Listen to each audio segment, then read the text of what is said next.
nggak kalian, kenapa setiap perayaan besar ketupat selalu ada di atas meja? Dan ada opor ayam juga.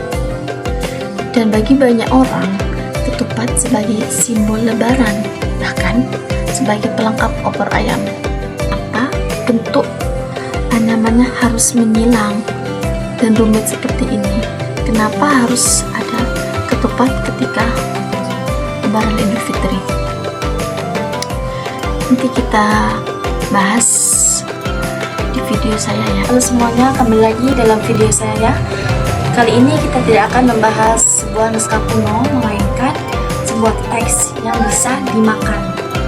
Ya, kita akan membahas sebuah ketupat yang berisikan beras bersih, yang mana kita akan mengetahuinya makna dari ketupat ini dalam kacamata hermeneutika.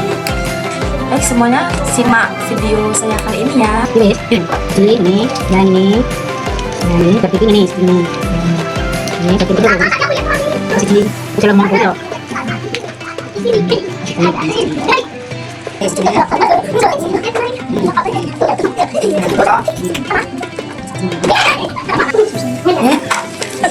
Nana jadi siji ini.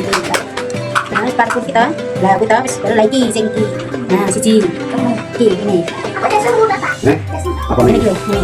Kan kopi dong ini. Lah siji kilo, siji tekan gini. Tekan gini.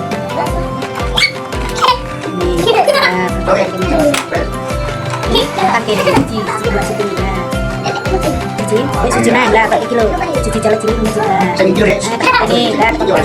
Nah. Siji nah siji mau ya. Siji mau. Baik teman-teman, ini tadi hasil anyaman yang dibuat. Jadi dalam filosofi Jawa itu, ketupat itu dikaitkan dengan ngaku lepat, yang mana manusia mengaku bersalah dan saling memaafkan ketika di hari Lebaran. Makna ketupat ini mengalami peleburan cakrawala, yang mana antara tradisi masa lalu dengan realitas Gen Z saat ini. Bisa kita lihat ya, anyaman yang sangat rumit, saling tindih menindih ini melambangkan kerumitan manusia, yang mana kesalahan yang dilakukan oleh manusia. Secara hermeneutik ini, janur yang rumit ini melambangkan sebuah kesalahan dosa manusia yang saling silang. Tapi kita lihat kekuatan dari ketupat ini melambangkan hablum minanas. Jadi ketupat itu bukan sekedar makanan, namun sebuah teks budaya yang anyamannya yang rumit melambangkan kesalahan manusia. Dan beras tersebut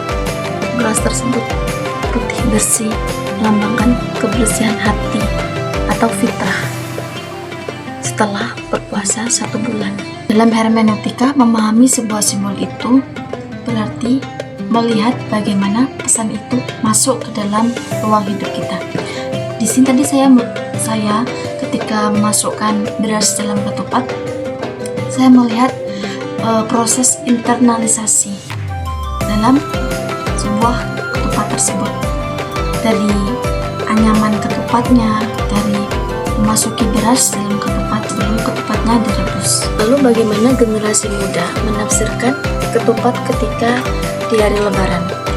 Jadi ketupat itu menurut anak muda sebagai identitas, yang mana ketika seseorang anak muda yang sedang merantau kuliah atau kerja, ketupat itu sebagai pertanda.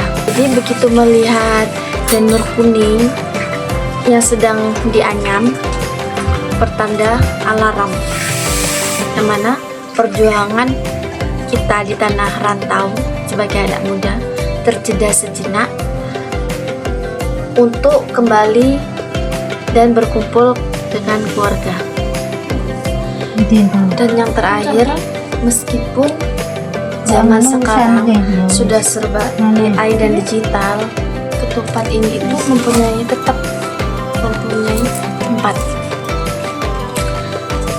Yang mana bukan sekedar tradisi yang mistis yang dari dulu sudah ada ketupat, dan sampai sekarang setiap lebaran Idul Fitri selalu ada ketupat dan opor ayam, tapi menjadi jembatan emosional yang menghubungkan kita dengan akar budaya dan sesama.